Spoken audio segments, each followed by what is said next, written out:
recently Fort Knox and the gold at Fort Knox, the U.S. gold reserves at Fort Knox, has been in the news.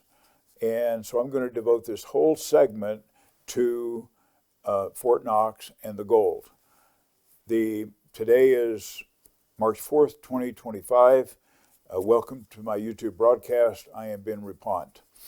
I'm going to begin with a piece. This is really interesting to me. Hopefully it is to you. I dug this out and found it. It is kind of a documentary, and it's 11 minutes long, so I apologize for that because I like to keep them shorter. This is full of information. I think you will like it. It spends a lot of time back in the 30s and 40s of how things happened. How did we end up with 20,000 tons of gold? Now, by the way, today we have about 8. There's another story about where did the 12,000 go. I'll have to do that another time because that is a different story. But how we accumulated it and the interaction between England and Germany and England and us had a lot to do with how we accumulated that gold. And I think it played into, in 1944, there was the Bretton Woods Accord, which the U.S. was designated as the reserve currency of the world. And you could say that was kind of the turning point where we became really designated as the world's most prominent superpower. The events that led up to World War II, particularly the financial events around gold and how that played out, the financing of the war, will be described here. In terms of today's dollars, you will see this. In terms of today's dollars, of course, Britain launched an attack on Germany. That began basically World War II. Or it began the European side of World War II. It actually cost Britain about, in today's dollars, about $1 billion a day to fight that war. Where were they going to get that money? And they were depleting their gold reserves. Anyway, this goes into detail about how all that worked. I learned a lot, and I just thought I would play it for you. If you can spare 11 minutes, I think you'll learn a lot. And then also, how long did it take Britain to pay off its debts to the U.S.? You might be surprised at the answer. So I'm going to play this, view it as kind of a documentary, and hopefully it's helpful. Then I have a couple of other pieces I want to play for you that I think will just kind of add to this and where we are in terms of Fort Knox, the audit, and gold that is owned by the U.S.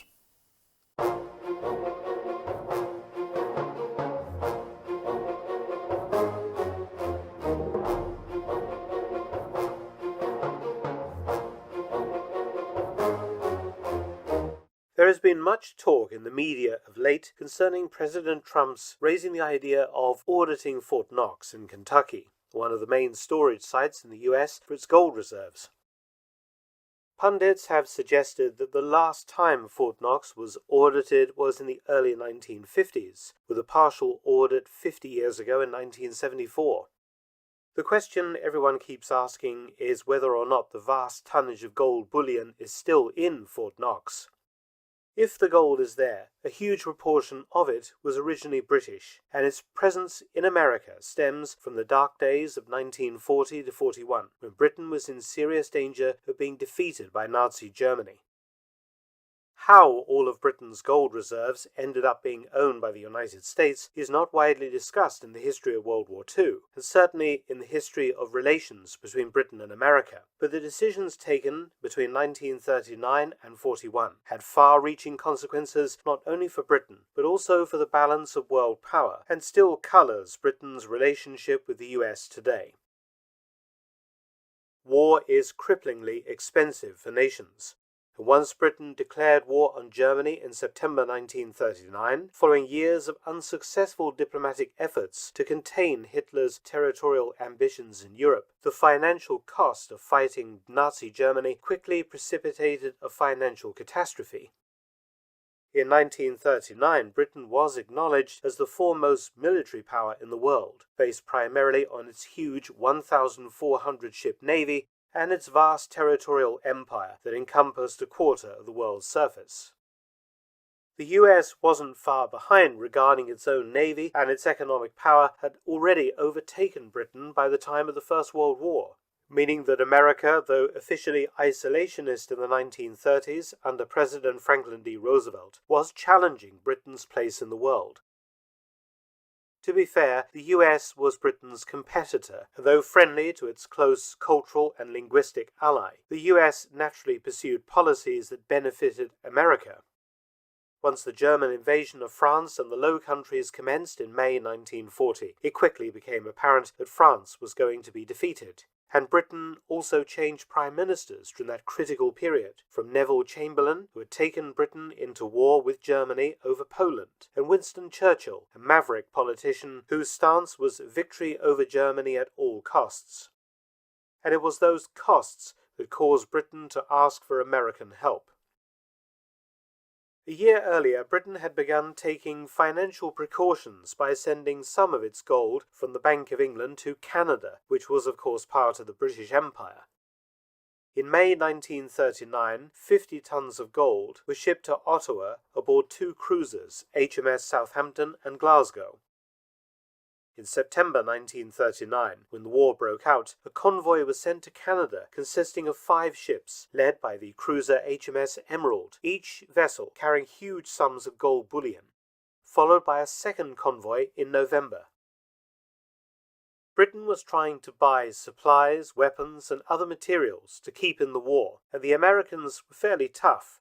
They would only accept gold bullion and negotiable securities. This system was called cash and carry. The US attitude was understandable due to Britain's behaviour after the First World War. That war had also been ruinously expensive for Britain, which had resorted to borrowing heavily from the United States. In 1934, the British government had defaulted on its World War I loans to the US, leaving unpaid debts exceeding $4 billion.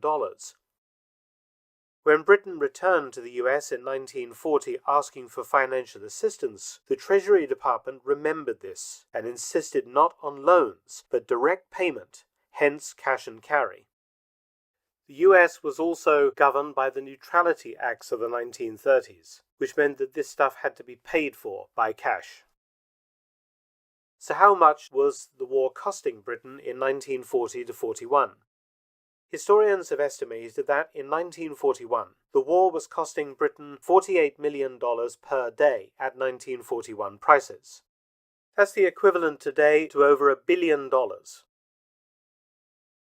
Put another way, following Britain's defeat in France and the evacuation from Dunkirk, the cost of the war was calculated as 60% of national income, much of it raised by severe taxation of British citizens. Privately owned gold and securities were also ordered to be surrendered to the government to help pay for the ruinous costs of continuing to fight the Germans. You have to remember that by June 1940, the pre-war professional army, or what was left of it, returned from France minus almost all of its weapons, vehicles, artillery, guns, and equipment. It has been estimated by historians that Britain lost the equivalent in material terms of 10 fully equipped divisions in France and Belgium, and the shattered army was being hastily rebuilt with a huge influx of volunteers and conscripts for which there were insufficient weapons and uniforms, preparatory for what many thought was going to be a German invasion of Britain itself.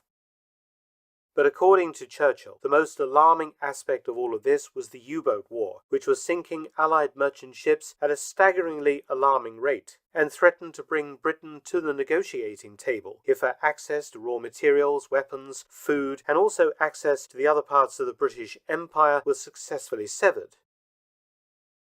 By June 1940, Churchill realistically had 2 stark choices. Either seek a negotiated settlement with Hitler to end the war, while Britain still retained most of its national wealth and the British Empire was largely intact, or option 2, go cap in hand to the Americans to try and obtain the necessary materials, weapons, etc. to keep fighting on in the hope of someday turning the tide against Nazi Germany. Churchill chose option 2. So he enacted Operation Fish in June 1940, the stripping of the gold and securities from the Bank of England's vaults and its transshipment to Canada, thence on to Fort Knox, as payment as part of the cash and carry scheme for her continued support. HMS Revenge, a battleship, accompanied by 2 converted ocean liners, shipped at 1940 prices £60 million in gold bullion, arriving safely in Halifax, Nova Scotia in early June. The big operation commenced on the 24th of June, when HMS Emerald once again crossed the Atlantic, packed with £30 million in bullion and £200 million in negotiable securities, again at 1940 prices, arriving at Halifax on the 1st of July. This treasure was then sent by heavily guarded train, the gold to Ottawa and the securities to Montreal. A week later, another convoy left the UK for Halifax, led by Revenge, consisting of the cruiser HMS Bonaventure and the passenger liners Monarch of Bermuda, Sobieski, and Batory. They carried between them, at 1940 prices, £450 million, including gold bullion worth £192 million, or at today's values somewhere in the region of £50 billion. More shipments were made to continue to finance cash and carry, whilst we still had any gold and valuables left. Though it is not often discussed, much of this gold ended up at Fort Knox. The World Gold Council figures on this are emphatic. In 1938, the US had about 9,000 tons of gold in reserve. By 1942, that figure was almost 20,000 tons. The 11,000-ton difference was largely made up from the transfer of British gold reserves, including those held in South Africa. Looking at the available figures, it's easy to see how much of Britain's gold reserves was swallowed up by cash and carry. In 1938, Britain's gold reserves were about £800 million in 1938 prices, but in 1939 alone, £300 million was spent on cash and carry. More, of course, went in 1940 and 1941. Unfortunately, the transfer of all the British gold to the US, along with the securities, did not pay for the entire cost of the war. By 1941, Britain was effectively bankrupt, something you don't hear often said, but true, and the US Treasury knew it. In fact, it conducted an audit of Britain's assets, or those that could be turned into cash, and those suspicious of the British. Treasury Secretary Henry Morgenthau Jr. reported to President Roosevelt that, quote, "They have no dollar assets beyond those they have disclosed to me. Lacking a formula by which Great Britain can continue to buy supplies here, I think they will just have to stop fighting. That's all." End quote. Of course, the United States didn't want Britain to stop fighting. The US now created something called Lend-Lease, allowing Britain to purchase supplies, but at interest, this debt to be settled after the war. Lend-Lease allowed Britain to continue to fight, but at a huge cost to the country and its place in the world. Britain received $32 billion through Lend-Lease. At 2025 values, that is $561 billion, a debt amounting to 1/3 of its GDP. It would mean that Britain was in debt to the United States, changing forever its relationship with that nation. How could it not do otherwise? This time, a bankrupt and exhausted Britain, minus its gold reserves, would not be permitted to renege on its debts to America as it had done in 1934. The British finally paid off its World War II Lend-Lease debts to the United States in 2006. So, 80 years after World War II ended, when they look inside the vaults at Fort Knox, I guarantee that thousands of those gold bars will still carry the stamp of the Bank of England, a direct link to Operation Fish and the beginning of a post-1945 New World Order. There have been several audits, a few audits of Fort Knox, where the gold has actually been surveyed and audited. The two most recent are, one is about 50 years ago in 1974, and the other is about 70 years ago in 1953, I believe. And the 53 one was a complete audit. The 74 one was a fractional audit, partial audit. I'm going to play a little piece. It's about a minute long, and it is them opening, government officials opening the vault at Fort Knox in 1974 and what they saw inside. Pretty interesting. And the when they said the vault doors, 90 tons for the vault door. Think about that. That's a lot. They are about, it looked to me, about 2 feet thick of steel. Yeah, it's encased in a lot of protective covering. So take a listen to this, and then I want to share some more with you. Here is the tweet from Rand Paul. This came out last Friday, and it's actually a letter to Scott Bessent, formally asking to look at the gold at Fort Knox. So it's looking like Rand Paul might get his own little audit. And in this, he says, despite holding over half of total U.S. gold reserves, Fort Knox has not been subject to a formal audit since 1974. And we actually have some footage from when they opened the vaults in 1974.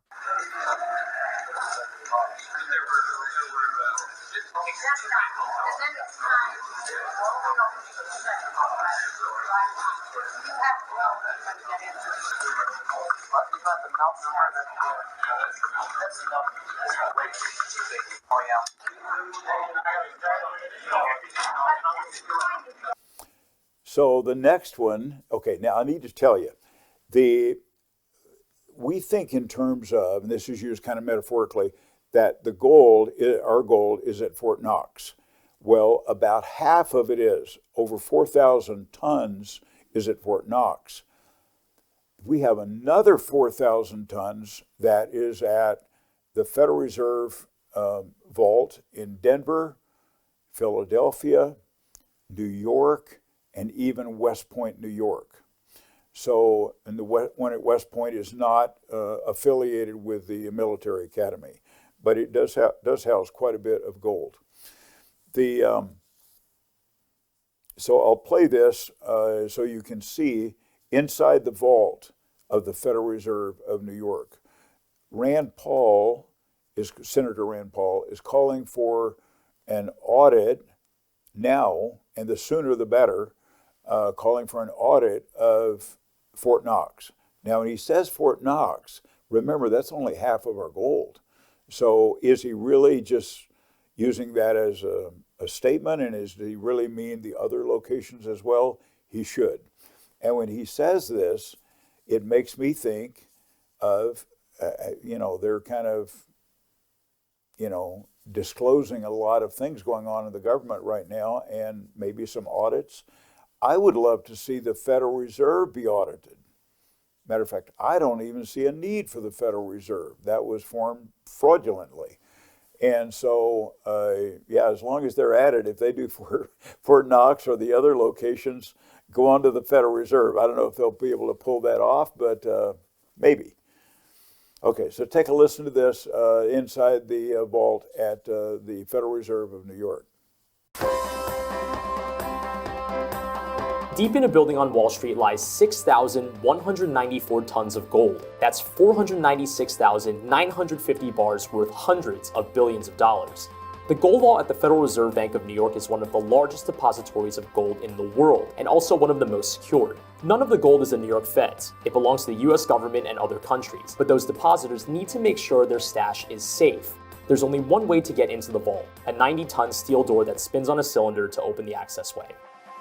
When gold enters the vault, the New York Fed uses an old-school scale to weigh and value the gold bars.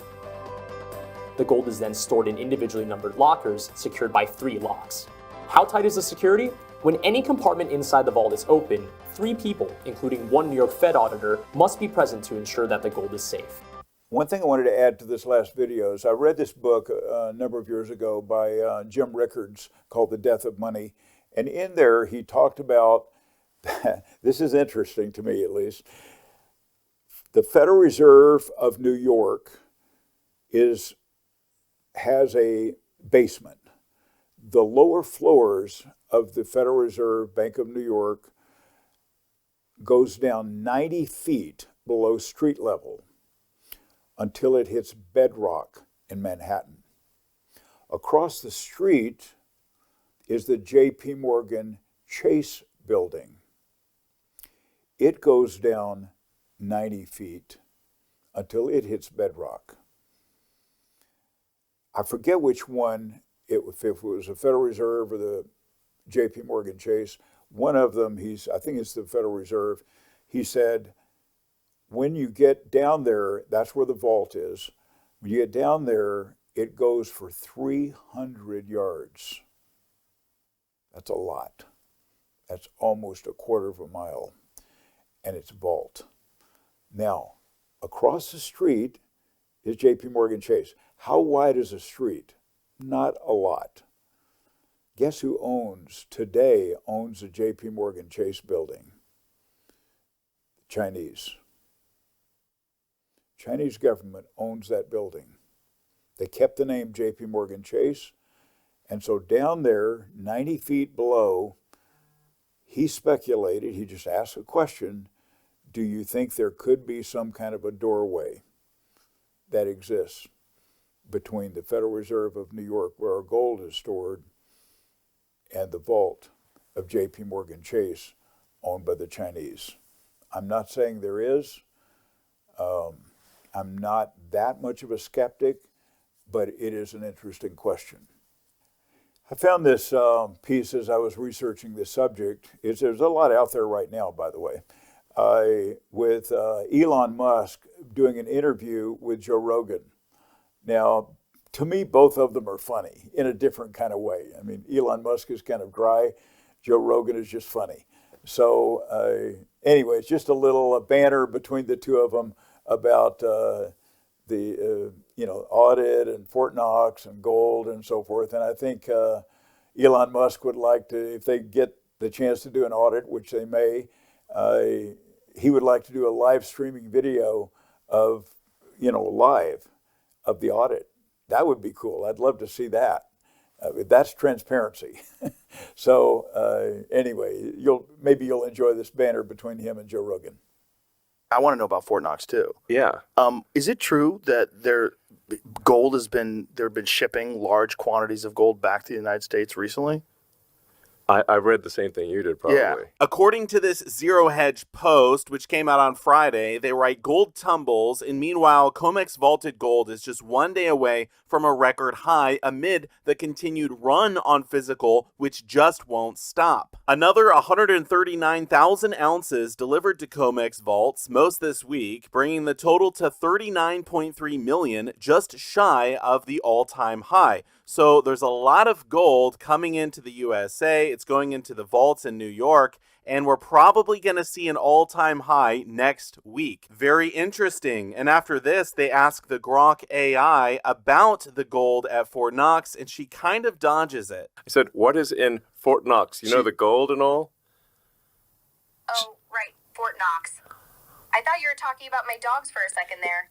Yeah, she doesn't want to answer the question. She's clever. So I went ahead and asked Grok, the same AI chatbot, about the gold in Fort Knox, and here's the answer that I got. Now, I'm not going to read the whole thing, but essentially it says officially yes, the gold is still there. However, skepticism persists due to the lack of regular, transparent audits. Without a new, comprehensive public audit, something not conducted in over 70 years, it's impossible to verify the exact status with absolute certainty beyond official statements. For now, the best available data indicates that the gold is still in Fort Knox, undisturbed in its reported quantity. But they do say it is impossible to verify. So a little bit later in the podcast, maybe an hour in, they bring up Fort Knox once again. Yeah, this is why I think like a tour of Fort Knox would be awesome. Like a live tour of Fort Knox, we can actually see. It's like, is the gold there or not? They say it is. Like, is it real, or did somebody spray paint some lead?